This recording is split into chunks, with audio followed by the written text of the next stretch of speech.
Right. Hello, thanks for attending on a very sunny day toward the end of the semester. I know you're all busy. If there are any seniors here, kudos for stepping away from your installation for an hour. This is going to be great, a great rest for you. The Minneapolis College of Art and Design acknowledges it is located on traditional, ancestral, and contemporary lands of indigenous people. This is the ancestral homeland of the Dakota, Ojibwe, and Ho-Chunk peoples who were forcibly exiled from the land because of aggressive and persistent settler colonialism. We recognize that this place has a complex and layered history.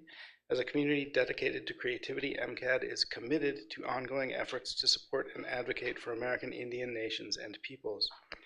We also acknowledge the unpaid labor and forced servitude of enslaved Africans and their descendants, whose unremitted labor and exploitation were pivotal to the rapid economic growth of our nation and who face ongoing oppression, racism, and violence. However, acknowledgement without action does not resolve the systemic oppression, injustice, and historical trauma faced by Indigenous communities every day.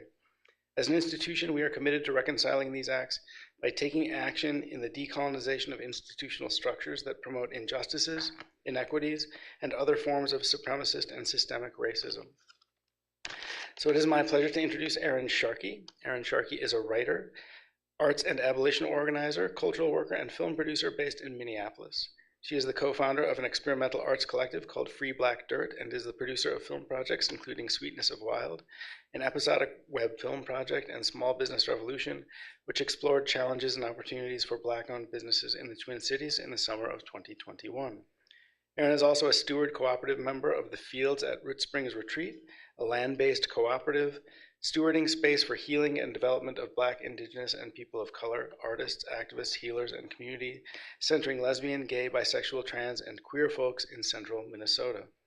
Sharkey has received fellowships and residencies from the Loft Mentor Series, VONA Voices, the Gibbons Foundation, Coffeehouse Press, the Bell Museum of Natural History, and the Jerome Foundation. She has an MFA in creative writing from Hamline University and teaches with the Minnesota Prison Writing Workshop. Thanks should go to the Visiting Artists Committee led by Keisha Williams, I should say ably led by Keisha Williams, and the Gray Fund for support of today's talk. Join me in welcoming Erin Sharkey.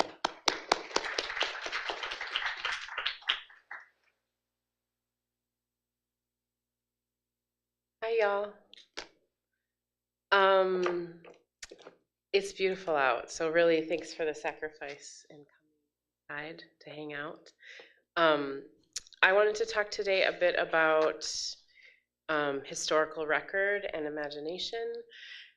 And I'm going to talk to you about it through the lens of my own work and some research I'm doing currently and some personal family history stuff. And I hope that we can have a dialogue around the ways in which you engage in historical research and the archive in your own work and ways in which you might imagine new possibilities into the sort of holes, the gaping holes in historical record.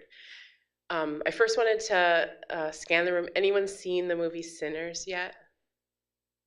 One? Oh my gosh. Just one of you? It's the best movie I've seen in the last decade. It's so good. It's exceptional. And I'm not going to spoil it, though I want to bad. One person. Anyway, it's a great movie. It takes place in Clarksdale, Mississippi in 1932. And my family is from a place not too far from Clarksdale, a place called Kosciuszko, Mississippi, which is famous because Oprah's from there, but nothing else really. In a place between Money, Mississippi, which is where Emmett Till was murdered, and Philadelphia, Mississippi, also a place marked by a lot of violence. Clarksdale, which is where Sinners is set, is the birthplace of the blues. And there's lots of blues history across that region, so I'll mention blues history in my own stuff. But a couple, I guess, I don't think it's spoilers, but a couple interesting elements of Sinners is that it also features Chinese American folks who had grocery stores in that area, and then the Choctaw community as well, which the Choctaw find their home. The indigenous homeland is more further to the west, further to the east, nearer to Kosciuszko than to Clarksdale. So that's part of my story as well. So I am a writer of lots of things. I like to write theater. I write poetry. The sweet spot for me is really in like lyric essay and memoir and looking at historical record. And anyone who does that kind of research, I think has a kind of personality that's like a searching out, like a seeking, like looking through old stuff to find jewels kind of personality. And I think there's an inherent frustration that comes with that kind of research, because there are sort of the ends of historical record can only go so far. Historical record is inherently incomplete. So as a writer, I think that, and as a creator, I think there's a primary responsibility for like seeking truth and looking for truth, looking into the record for truth. But I think there's also a responsibility, I would argue, to imagine. And I think that sort of counter to this dominant narrative around like what is truthful historical record has to be tied to like some sort of proof, and not just like an object, but that has to be tied to some sort of state sanctioned approval, that they're like, does it appear in state materials? Is there a record of someone's birth or death, or some sale of a piece of land, or someone's record of being born in a certain sort of condition? And so it comes with frustration, I think, for anyone who's doing that kind of work, because we want to know beyond those sort of administrative, bureaucratic ways of proving things, but also, especially with communities that I'm a part of as a Black person, as a queer person, that our histories aren't as collected and kept sacred as other kinds of historical record. So I'm also interested in place intensely.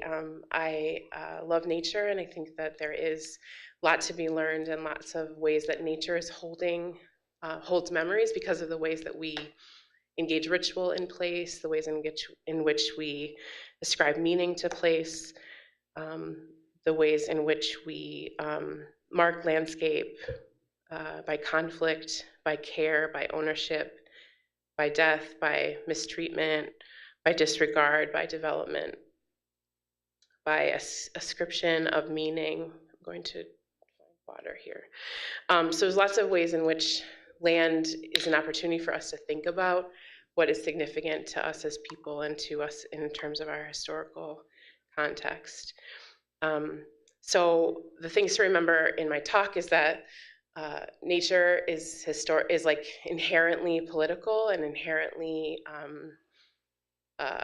meaningful. It has some purpose in our lives, the ways that we engage or take from or add to or are part of or are separate from nature is important to mark. And then also history is political, and Black history in particular. The archive, the place in which historical record lives, is also a political space. It's important for us to remember that power influences what is kept, what is collected.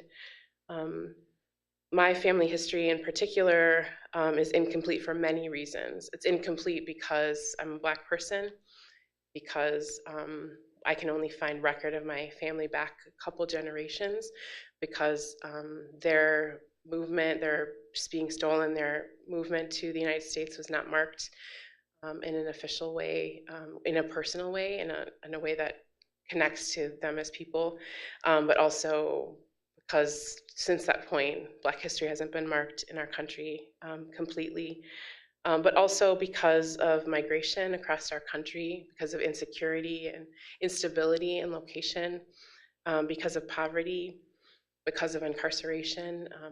My father was incarcerated for a period of time in my childhood, and that one of the big things that happens in incarceration is that you are separated from your personal objects as well as your people. There was also a house fire in our family, and that impacts what things are kept.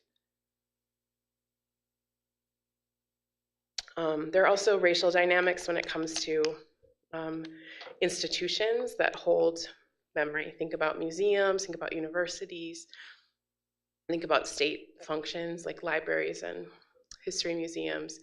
And I think it's important to acknowledge the fact that archives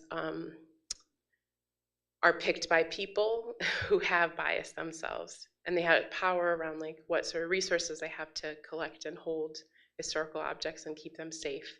How do they mark them? How are they like written on? How do we find them? And so who is collecting and what they're collecting is impacted by identity stuff.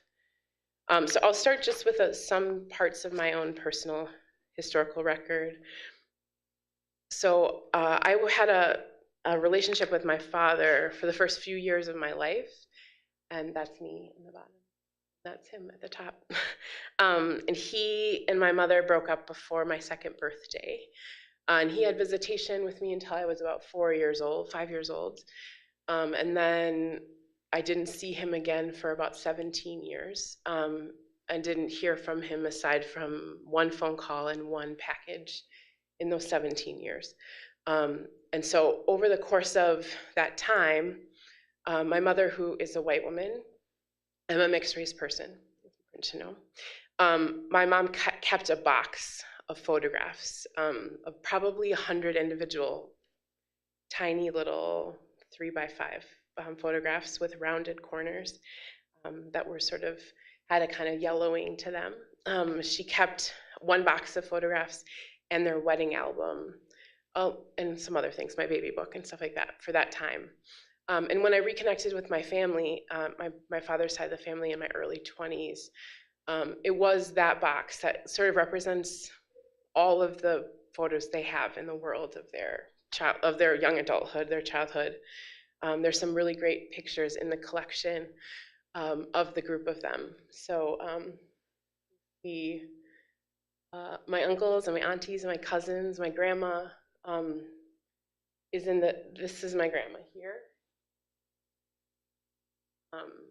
My mom's the only white person in the picture. You'll see her in the back of the image. And these were probably taken in 1978, 1979, before I was born. There isn't much evidence of my grandma, but there's a couple pictures of her that survived, and the box in my mom's basement over that period of time as a gift for me to then bring back to my family. You can see there's lots of like evidence of relational connection. I think particularly it's in the cheeks, but you can see there's family like traits that are passed between folks. Here's a picture from the wedding in 1978. And for some of these folks, this is the only picture they have of themselves from when they were in middle school or early adulthood. And it was an important sort of gift I could bring with me, a sort of an admittance token into the family that I had these objects to take with me. And I've been spending a lot of time with these objects and with other parts of family. There is one auntie, my father's aunt, Jewel, who is sort of the family historian. She passed just a few years ago. And she is connected to a distant cousin whose name is Alfred Sharkey, who lives he's part of the Texas Sharkeys, who are distant cousins of ours. And they have done some research into family ancestry. And I've identified my 3 times great-grandfather, Elijah, who I have a picture of here. This is Elijah, who was born in 1825. And the lore about Elijah is that he possibly fathered 60 children over the course of about 50 years of parenting, of making children. And the official state record can find record of about 38 of those 60 children. But any place we've found, anytime I've talked to a historian, a librarian, someone who does this kind of work, they said it's impossible. He didn't actually have 60 children. There's no way that that's true. But it's people are pretty adamant in our family that there are 60 children. And so there's lots of ways you can approach that kind of a gaping question in your history, right? It's like, well, either they're wrong or they're mistaken or they're right and there's not an official record of it. There's lots of ways you can go, right? And there's certain ways that if you're taught as a historian, that you approach that kind of information, right? And I've found a gift in my own writing through the work of Cydia Hartman to consider critical fabulation as an opportunity to imagine into the holes in history. So Cydia Hartman is a brilliant writer, a historian, a poet, a nonfiction writer, and she takes historical objects and she uses her imagination to infuse them with dignity and story and to fill in blanks and to think differently than the sort of way that the state often ascribes things as criminal or as deviant or as opposed to the sort of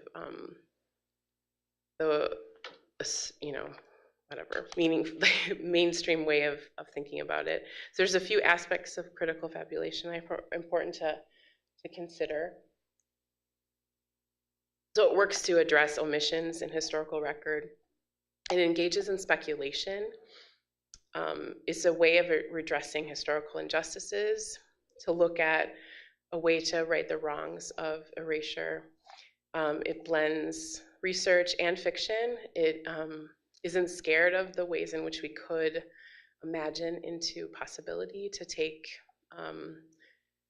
a flat fact, and you can either lean towards something that's flat, or you can lean into a full, fleshy human being that we can access through our intuition, through the archive, through the oracle, through ancestral connection, and different kinds of listening in order to create connection. It also it counters and challenges dominant narratives by critiquing the existing accounts and leads to different interpretations of information that exists. So there are lots of reasons to imagine in that direction. Part of it's because there's an inherent incompleteness of record. There's racism in the archive and institutes that keep those public records. I've spent a lot of time in archives. Minnesota has really great archives. There's really fun crap in the archives in Minnesota. Some really brilliant collections of things. But all of them are in the ways that any collection, any project of human design is ascribed by bias. So important to think about and identify the sort of ways that bias impacts what we collect and why, and how we talk about the things that we collect. I also think there's a way of honoring this sort of chorus of oral history and of told narratives with historical record. And I think you can meet historical record and say, well, the authorities say this about it. I have a story in my own life that so because of the kind of way that my family story happened, my last few visits with my father's side of the family were just mine. So like I didn't have an adult with me, aside from the family I was visiting, who could help keep track of the details of those things. So I have 4-year-old memories, 4-year-old baby memories. There's lots of things that actually I feel distinct. Like I know for sure that the walls in my grandmother's living room were red. You couldn't tell me any other way that they were. They weren't red. My mom said there weren't red, Erin. She had white walls. There's photographs of her living room that had white walls.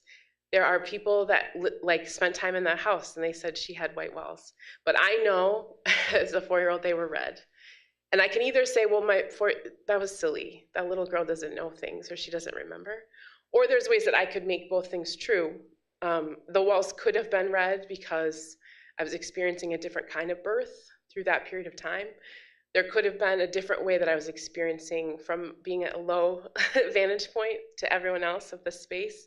And I don't want to discredit this little girl who is awesome. And she has memories that are just hers. From, because grown-ups told me that I'm wrong. So I'm leaning into the ways that my memories are valid and they're, and also that I can fill in the spaces of things I don't know by engaging the oracle, by using a different kind of listening, by being in relationship with those memories in new ways. I use oracle a lot, so I have lots and lots, probably 50 decks of oracles or tarot, different kinds of things I pull. I've also created a stack of oracle cards that have shorthands for my little tiny memories from when I was young. And I often I'll pull a couple cards and then write the connective tissue between the things. So sometimes I'll pull from an oracle deck. I have a color deck that's really beautiful. It has lots of different words and every different color, little illustrations. I have a nature deck.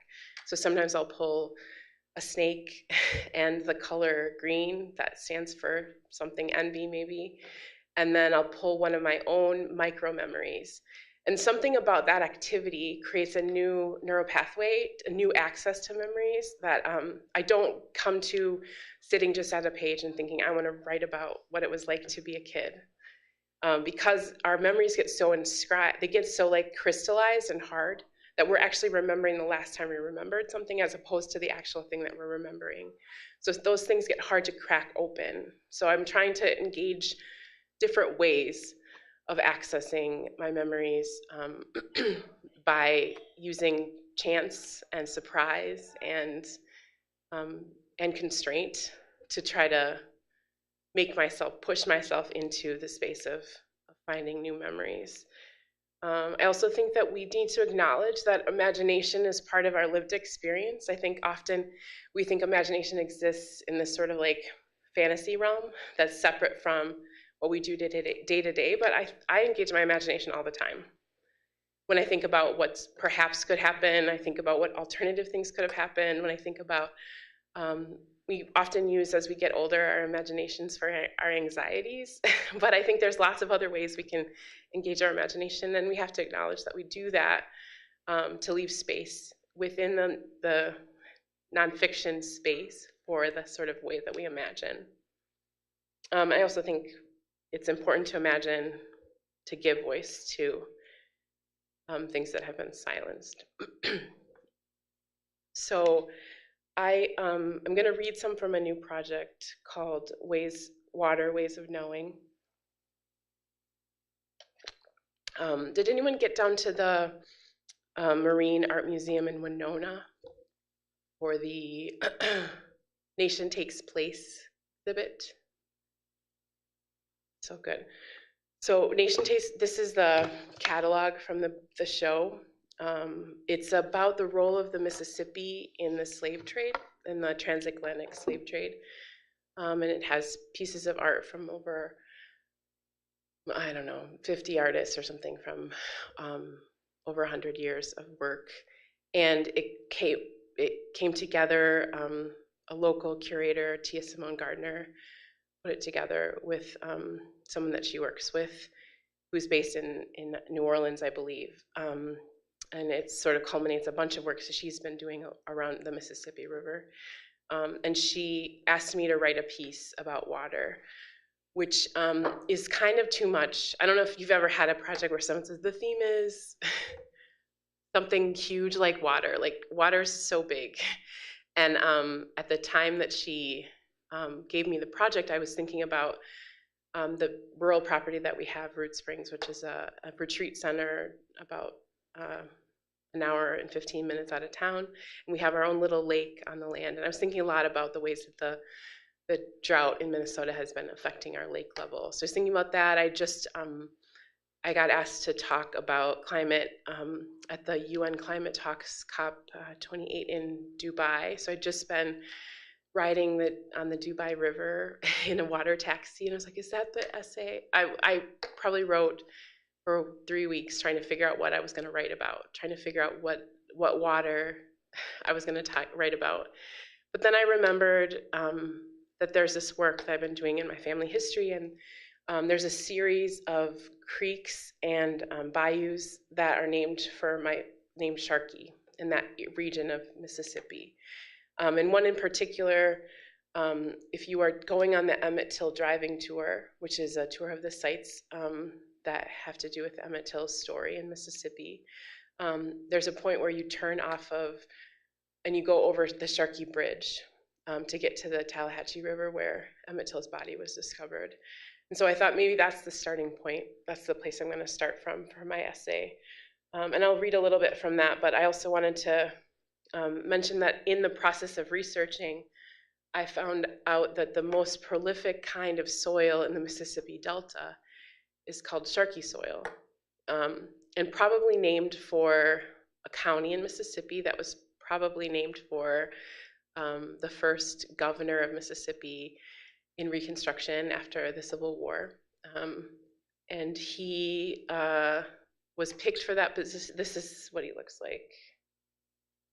This gentleman, William Sharkey, served as the governor of the state. He was appointed by the president because he had a unionist stance in the Civil War, which was not a very popular position in Mississippi. It took me a very long time to find record of this anti-slavery figure having slaves, but he did own slaves, and it's possible that he owned some members of my family, enslaved some members of my family. But the record of Elijah goes way back further than William Sharkey in the state of Mississippi. And so there's some question about, does our name come from a relationship to this person and ownership, or does it come from something earlier? And it was making me think about the ways in which we talk about, so there was a period of time when things in nature were named for the old guy that lives over there, or the weird tree that people saw, or the place you went to get really good rabbits or something, as opposed to being named for some person who owned it. And you think about Minnesota, there's really important places in the cities that were named for people who never even visited Minnesota. Like you think about Longfellow neighborhood, and you think about, or you think about Calhoun or something like that. Like places were named here because of they were trying to achieve something. It was sort of more of a marketing ploy than it was really about a connection to a place. And so I was trying to think about how these narratives don't make a ton of sense when you lay them next to each other, if you take what history tells us is true. And so is it possible that Elijah Sharkey predates William Sharkey? And I can find record of Elijah, my ancestor, in census records and in landholding records prior to the Civil War. It's possible that he voted twice in elections prior to the Civil War, and that he maybe owned enough property that he had indentured servants, white folks who worked for him on his land.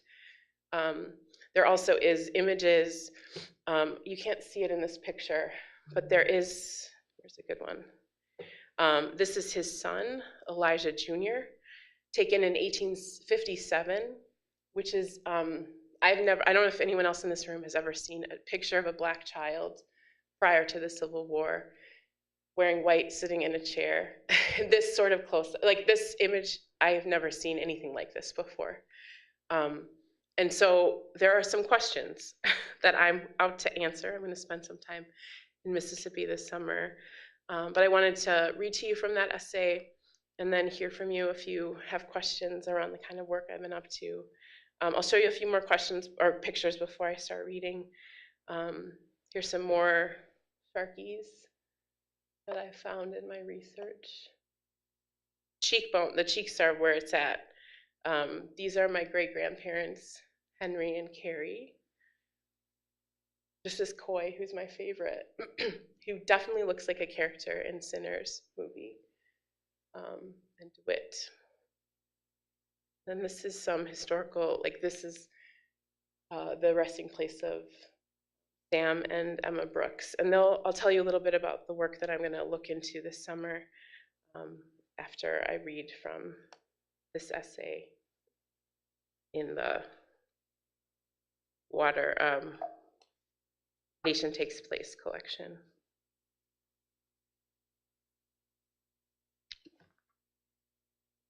Okay, so it starts like this. The pink sign reads Riversite and features a white magnolia flower and a large white arrow. It tells one piece of the story of Emmett Till's final days, marking the location where his body was discovered from the Tallahatchie River. Like other signs on this tour, it is a target of white supremacist tantrums and is riddled with bullet holes, some large caliber, some tiny, like from a pellet gun. Go back to here so that some traveled through from the front to the back, and some shots have indented the metal and fallen to the ground. The sign appears as you drive along Sharkey Road over the river, held only by me, at least in my experience. My mother, who had been a Sharkey for a few years, took my stepfather's last name when they married. When I was 5 years old, Sharkey became only mine. My father was gone, and with him my grandma, my aunties and uncles, and a whole gaggle of cousins. So in my searching for the Sharkeys, I started at a disadvantage. This experience is not unique to me. Most Black families struggle to find evidence of the history of their ancestors, especially prior to 1865. Emmett Till's body was tossed in the Tallahatchie River with a cotton gin fan to weigh it down. He was there for 3 days, his skin becoming one with the river. 3 days before fishermen found his bloated form. The river is a thick, muddy brown there, could hide almost anything. One version of the Sharkey Road's bridge sign reads, Riversite. On August 31st, 1955, Emmett Till's body was found 2.6 miles to the southeast. Fishermen discovered the body on a piece of land adjacent to the Tallahatchie River, where it had been dumped, presumably as a warning to the Black community. The cotton gin fan had been tied around Till's neck with a barbed wire. Till's uncle, Moses Wright, identified the swollen and mutilated body only because he recognized a ring Emmett wore on his finger. The FBI later confirmed the identity through DNA testing. When I found my Sharkeys as an adult, I learned that they knew more than Black families in most Black families in the United States. Documents that extend to the record of one family's existence beyond living memory to a time before the Civil War. Those are rare. The categorization of some people as people and others as property and the general disinterest in the lives of Black folks makes the annals thin. When I reconnected with my father after many years of separation, all I had were questions. How could he stand to be away from me? What did he tell people about where I had gone? Was he curious about me? Who were his people? Were they my people too? I didn't ask those questions out loud because it felt too difficult to articulate without a tinge of accusation. I told him I wanted to know more about our family history. One afternoon while we were visiting my great aunt Jewel, she called her cousin from Texas, the Texas branch of the Sharkey family, and asked him to share the research he'd assembled over the years. An email from Alfred Simmons II arrived the next day with an attached document entitled History of Elijah Sharkey, 1825 to 1935. It was a 31-page long document with an appendix of 17 additional pages listing his many descendants. The cover featured a handsome Black man with prominent cheekbones, kind eyes, and a white beard. On top of his head, a black, wide-brimmed hat. I recognized him. Elijah Sharkey was born in 1825 or about that time. The record might not be trustworthy. A family record exists. A family record states that it had been rumored that Elijah fathered more than 60 children, though the document only featured evidence of 38 of them, spanning across 6 decades, from Elizabeth, born in 1850, to Willie, born in 1915. The family record also states that it is unclear whether Elijah was ever enslaved. In fact, the record may indicate that he owned large tracts of land in central Mississippi, had both white and black tenant farmers on his acreage. A white man named William L. Sharkey was born in 1798. As a reward for his staunch loyalty to the Union, he was appointed the state of Mississippi's provisional governor in June of 1865 at the end of the Civil War. Locations are named Sharkey in places across Mississippi: a creek, a road, a county. Sharkey County, organized 11 years after his tenure as governor, was named for William. By that time, Elijah was in his 50s. Tallahatchie comes from the Choctaw to mean rock of waters. It flows for 230 miles, braiding together several tributaries, snaking and lassoing around before joining the Mississippi at Vicksburg. There's a network of creeks and underground flows that stretch across the state. Tallahatchie River Blues, a song by Maddie Delaney, tells of a flood in the delta that covered the Black community. Tallahatchie River Rising, Lord, it's mighty bad. Some peoples on the Tallahatchie done lost everything they had. The people in the delta wondering what to do.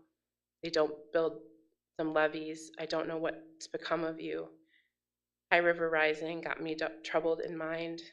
Gotta go and leave my daddy behind. Lord, this river rising and I still can't swim. High River Rising got me troubled in mind. I gotta go and leave my daddy behind. Blues legend Muddy Waters was born either in Rolling Fork, Sharkey County, or in the neighboring Jugs Corner in Issaquinta County. In 1860, over 90% of that county's population was enslaved, the highest concentration of enslaved people in the United States. I'm partial to places with names like Jugs Corner or Possum Neck, seemingly named for colloquial uses or physical descriptions before official ones dictated by the government for governmental functions. Sharkey Creek and Little Sharkey Creek flow past Possum Neck on the way to Attala County, where Elijah grew his family. Elijah was named Sharkey before the place was officially called that. Was Elijah named for ownership, location, or lineage? Did he name himself? Was the land named for him, or was it that land that named him? In addition to the creeks and rivers and a county, this area of Mississippi is abundant with something called Sharkey soil. It makes up about 1 million acres of Mississippi Delta. According to a 1962 article published in Forests and People, it's famous. The fame of Sharkey soil: gumbo isn't always edible, and buckshot isn't always shootable.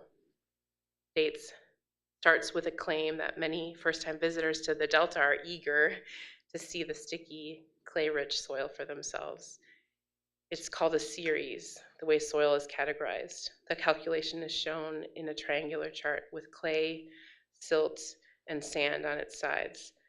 The description of the Sharkey series states that the soil is very rich, poorly and very poorly drained, and very slowly permeable, which means it contains a lot of clay. Because of this clay makeup, Sharkey is particularly susceptible to flooding. Sharkey's particular horizon is found in areas with slack water and can soak up water until it's over half its volume. Likewise, when Sharkey dries, the soil shrinks and wide, deep cracks form on its face. Water is everywhere, even when you can't see it. Water doesn't stay. Water does not just move down. It can literally travel up, laterally, disappear, levitate, or fall. Water flows in rivers on its surface, narrows into streams, breaks off further into rivulets, and travels hidden pathways to connect with other bodies, flows and gathers in lakes. Water changes properties, evaporates to gather in clouds, and falls miles away. Water finds a way. It would be safe to assume that all were named after William L. Sharkey. Why were we named this? Is it an intersection of residence, of ownership? Is it proximity of some other kind? Many Black families can assume that their surname comes from enslavement, but I can't. So far, I have not found any record of a connection between William L. Sharkey and my ancestors. Find a grave note that William L. owned 67 enslaved people in 1850 slave schedule. How do we know something? How can we be sure? What ways of knowing are available to us when official ones are foreclosed? The river sign states, the river sign used to read, "This is the site where Till's body was removed from the river." It's possible Emmett Till's body was discovered elsewhere in a location called Gimbel's Landing on the meeting of the Tallahatchie River and the Old Black Bayou. The sign at Gimbel's Landing is more often noted for vandalism and attention from white supremacists. Beacon Point, some miles from there, was the site agreed upon in 1955. The FBI declared in 2006 that he was discovered another few miles away at the place where the river meanders into LaFleur County and taken to Fish Lake Landing. There are many places where there is a time where places were named for their features. I'm going to skip ahead a little bit. I felt remembered when I was there in that cemetery that had called me. My father, Curtis, gave up a few times in our search, said, "Oh, honey, I can't remember how to get there." He knew where everything else was, his high school, the house where he grew up, but I wanted to find a place where my mother had storied when I needed stories to connect me with the family that I felt abandoned by in those years before we reconnected. She told me about standing at the lip of a grave after Curtis and his brothers had dug a place to prepare for their Aunt Emma to be in the ground. I was struck by the details my mother had told me. The segregated cemetery, the line down the middle, marking where the White Brooks family, I'll tell you about them in a second. The White Brooks family ends, and my father's maternal family begins, the Black Brooks. The landscape where racism and segregation aren't buried, but were as clear as daylight. I wanted to see the red soil and the earth my mother had described as dyeing Curtis's white undershirt pink. Curtis spotted the little church, the little white building near a tiny pond, and he knew we'd found it. I imagined him being baptized in that water, laid down in it, feeling it cover him and emerging a new person in that tiny pond. The water had found the spot, the small indentation in the landscape that cupped the water. I felt connected to that place too, felt remembered there. I imagined Emma under the surface, seeing the boy submerged, Emma there all those years later waiting for me.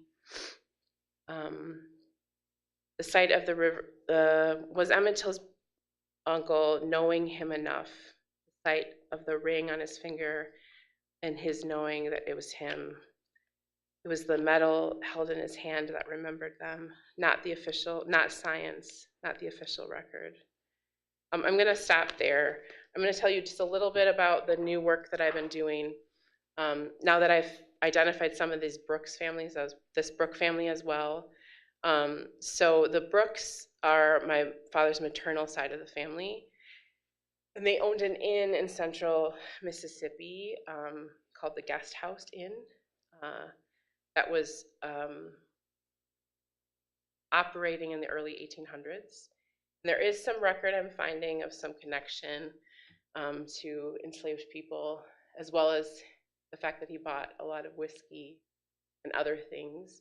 But one thing that I found in reading, so one thing is cool about having a record in an inn is that there could be someone who recorded the inn who lived and worked at the inn, but also there's many mentions of inns in travel journals.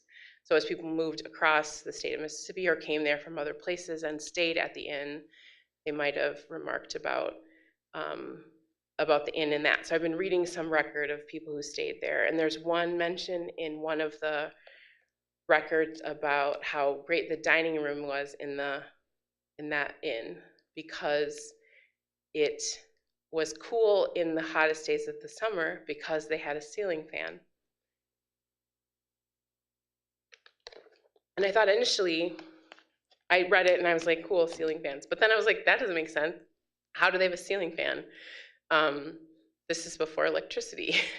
And so then it took me a moment to realize that it was probably a human-powered ceiling fan. So I've been researching ceiling fans and thinking about the people who were ceiling fans, the enslaved people who were ceiling fans. So I've been spending time imagining my ancestor whose body created the cool relief of this place, and who had the opportunity to listen in on conversations that other folks didn't get to listen in on. So I've been doing that kind of imagining at the moment, trying to think about both her labor or his labor, the constantness of it, the amount of heat generated in one's body when you pull a heavy thing to make wind all day, and the sort of things that she probably, or he probably was forced to listen to while living there. So that's what I'm going to spend my summer doing. I'm going to go see a couple of these, and I'm going to feel the Mississippi heat. And I'm going to also engage the oracle many more times and let it tell me things, let it give me intuition around the kind of people that I come from. And I'm looking forward to the product of it as it comes together.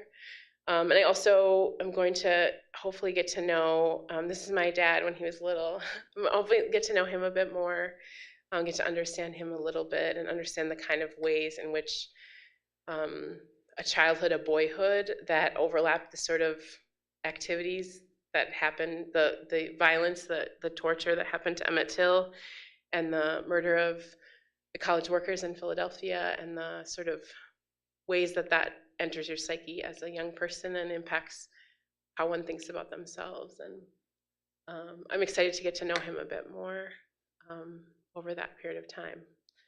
So that's my little talk about what I've been working on. I'd love to hear from y'all if you have any questions, or if this intersects with any work that you're doing or any possibilities that you see for your own path. The artist, yeah. Finding records like this. Sorry, stand by the microphone more. I have like a few sites that what is that? That really scared me. It looked like, okay. So I think some basic things, like I spend some time on Ancestry. I look at old newspapers. States have good records, and I found that even like little town libraries have really good records. So I've spent some time with librarians at the Kosciuszko City Library. And I also think there are physical archives places, and there's cool finding guides that give you a sense of what things are in their records. So lots of different ways. I think there's also, I found that the LDS Church, the Mormons, have really good ancestral records. They're all in an ancestral record that the Mormons have, so we should all be looking for them. Many different communities they've marked people's births and deaths and relationships. So they have something called Family Search, which is their website. There also are some census records that are really cool. The 1940 census record is particularly fascinating. That one has it marks what jobs people had, how much money they made, where they lived in the last census, what language they spoke primarily, what place they came in the census before, lots of different things around relationships. So I was able to find a grandmother who lived in an apartment with 7 other women in Chicago. That's a fascinating record, and I can't wait till I have enough time to write about the woman who was a hand model that she lived with. Along with all those other social work students who she lived with. But yeah, I would look into certain census records are really fun. Some of them are not as fun, or some of them have been lost, but You can also look up by address. So if you wanted to see who lived at your address in previous years, you can find out information about them. I used to live in Powderhorn neighborhood, and I got an artist grant to engage my neighbors in a project. And so I researched all the people who used to live in our building when it was first built. And I found out that our apartment was occupied by a guy who owned an ice cream shop on Lake Street. And so I had an ice cream social for all my neighbors to come in. I created a model that could open, like from an aerial view, open the apartment and see the description of all the people who lived there and what their jobs were and how much education they had and stuff like that. And then we created our own like time capsule that we hid in there was like a little old milk place that people would deliver milk to. We pried one open and we hid our own record of the people who lived in our building in our year inside the wall. So Cool. yeah. Are there other questions? Yeah. Does the research you do about your family give you a sense of personal or self-completion? I know it's confusing, but I was wondering about that. Yeah, I mean, I certainly think there was a time I felt really distant from particularly my Black family, and so I feel way closer to them and way more a part of them and way more a part of like our collective story. And it's also been really nice to connect with my siblings and my aunties and other folks in the family. So yeah, I kind of like the incompleteness of it. I like that I like want more. Yeah. I feel like there's an energy behind that too that will keep me looking and searching and uncovering. But certainly there are things about that I think are really cool, and I want to share with people the cool stuff that I found and feel that accomplishment for sure. Hi, Erin. Thanks for coming to MCAD. Really appreciate it. Thanks for having me. So I have a question. It's about process. So you go to the archive with Oracle, right? So that you're, as kind of like research companion methodology, right? A place to put your fabulousness. Right? Can you talk a bit about like the power of that in doing this kind of very complicated, very personal, very intense work for other people? And maybe not, I mean, obviously for Black people, but maybe just for artists and researchers Yeah. generally? I love just finding pieces that I don't feel connected to at all and then engaging them in Oracle. Sometimes I'll go through and put some random search terms in, like queer nightlife in Minneapolis in the 60s, and see what comes up. And then I do a lot of intense, like trying to activate the photograph or the image or the sort of ephemera, whatever I come up with. But say I find a picture, I try to think about everything I can see as fully as I can possibly see it. What can I see if I push myself super hard to really, really look? And then I try to think about if I can see beyond the edges of the photograph. And then I try to activate it. So I try to think about the moments before the moment of the photograph, the moments after it. I try to think about then it as an art object, like where does it live? Is it in a drawer? Is it in a picture frame? Like who's held it? That sort of stuff. So that's one thing that I do often with historical record stuff.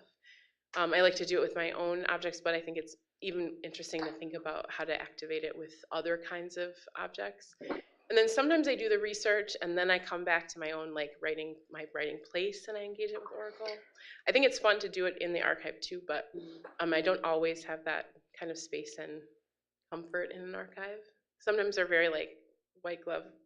They don't let you use white gloves anymore, but you know what I mean, like a safe or like a quiet, highly guarded place in an institution. But if I can stretch out, I've had some really fun time in the historical archives in Buffalo, New York. I've spent some time in their record of the Pan American Expo in 1901, which is fascinating to me as well.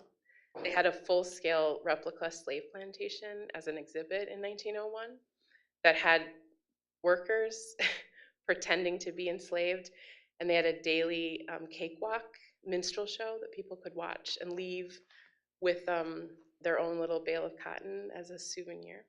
But anyway, that's coming too someday. But yeah, I think that there's lots of ways to think about how you could activate historical objects. Think about what they what they can do for you in your process. Yeah. Hi.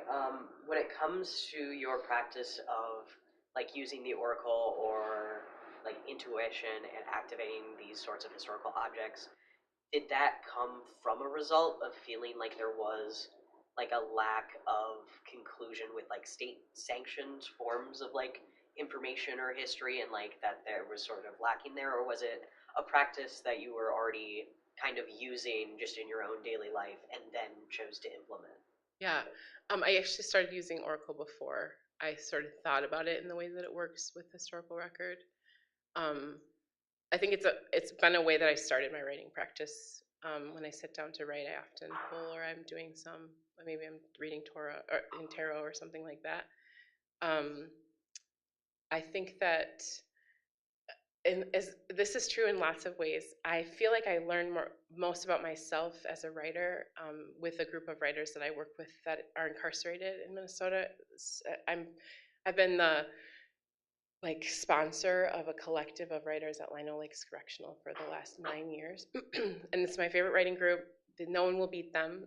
Partly it's because it's like 2 hours of like concentrated writing and sharing time. It's quiet in our space that we're in there sometimes, and there's no technology, and it just feels like really focused. So I was trying to figure out ways to engage the collective and prompts, and so I brought in some Oracle decks for them, and we started using them together. And I was like, just feeling like, oh my gosh, then there's like a new, like I didn't remember this memory before. Like this is a place I'd never been before in my memory work. And as a nonfiction writer, I spent a lot of time in my memory work. So that felt like, oh, this is a cool opportunity. And I was excited to use it with the guys. And then I've been bringing it other places to engage in other groups. So if you're ever with me in community and you do a writing workshop with me, you probably will be pulling Oracle there too. But yeah, I think there's a great opportunity to use it to engage with critical fabulation for sure. And it's been working for me. Any other questions?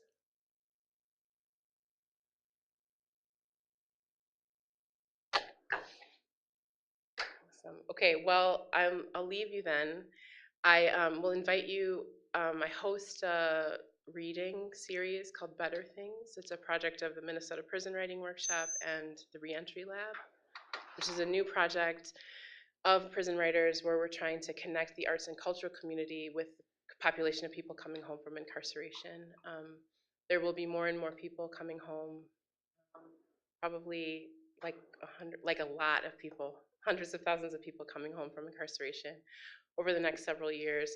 And so it's important for us as a community to know what our role is, what our job is as we welcome people home, and what ways we can open our lives and welcome people into our spaces. And the arts community has a lot to do in that space, both in figuring out about how we open up employment opportunities and other kinds of art making opportunities for folks, but also what sort of barriers are there. So anyway, the reading is called Better Things. This month is an incredible lineup. It's a 5-minute, 5 readers kind of series, and then there's an open mic afterwards. It's on Tuesday at Moon Palace Books at 7 p.m. Love to see you if you wanted to come out. And yeah, thanks a bunch.